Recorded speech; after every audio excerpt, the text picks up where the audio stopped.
After years of delays, Immigration and Customs Enforcement says its field officers nationwide will have body-worn cameras by the end of September. The rollout comes after recent deadly shootings by these officers. The agency's body-worn camera policy, though, gives it broad control over what footage will be made public by specifying any releases must be in its, quote, best interests. We're diving into this now with Dr. Christopher Schneider from Brandon University in Canada. He's the author of a new book, Police Body-Worn Cameras, Media and the Discourse of Police Reform. Thank you so much for joining us today. Thanks for having me. So start by telling us a little bit about your field of expertise, how you got into it, and what you study. So I started studying police body-worn cameras about 10 years ago. And much of my interest, essentially the things I've published and I'm interested in, is the way in which technologies like body-worn cameras and social media have changed the way in which police do police work.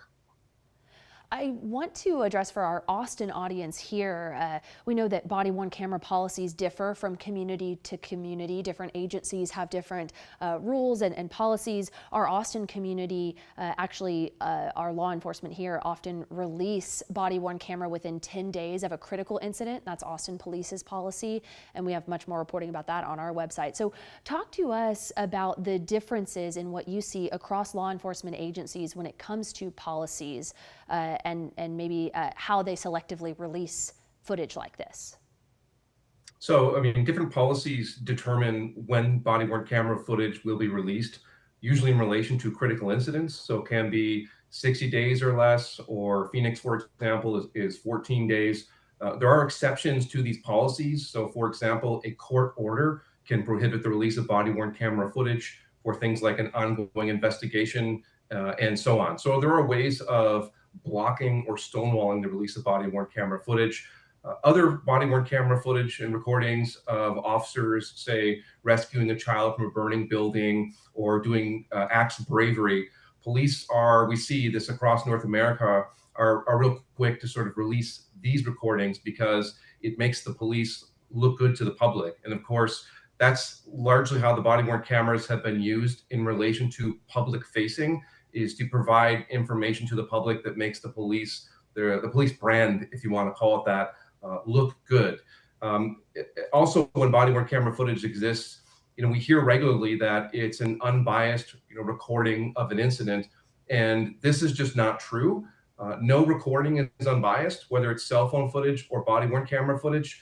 Rather, there are narratives that are attached to the footage, right? So when police release footage of a critical incident, the police will tell the public what it is they're seeing, and they'll explain to the public what they're seeing. And the research literature shows that influences how public perceptions then surround body-worn camera footage. So in these ways, police body-worn camera footage also advantages police agencies, even when they release critical incidents that may seem to make the police look bad.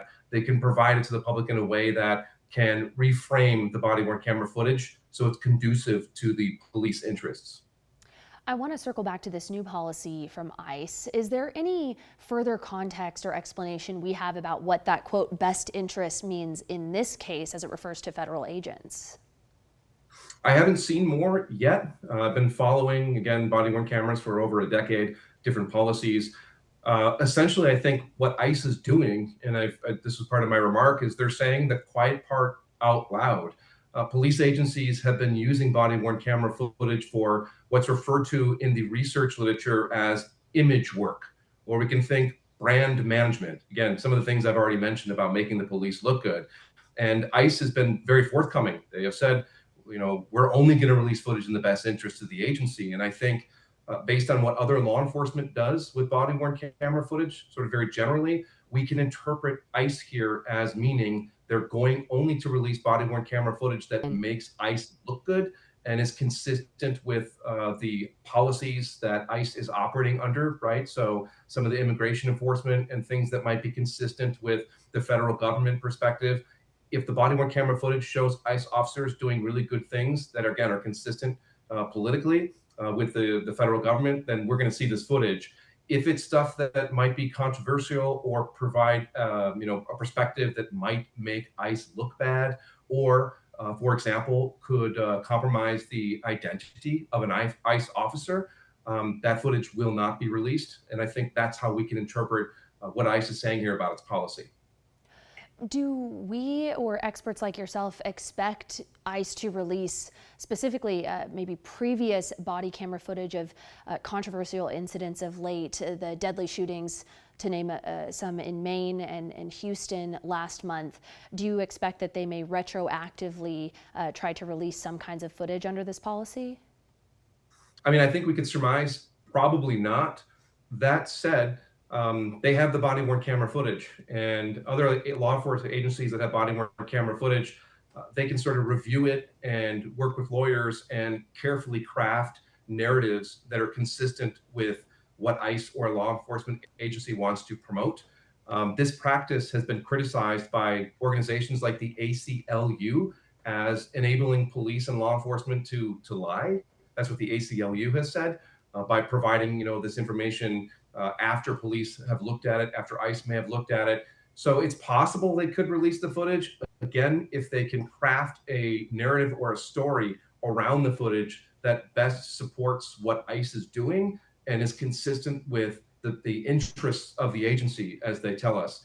If they cannot do that, then we're most definitely not going to see that footage. Much to watch still as this policy rolls out. But thank you so much, Dr. Schneider from Brandon University, for your insight today. Thank you for having me.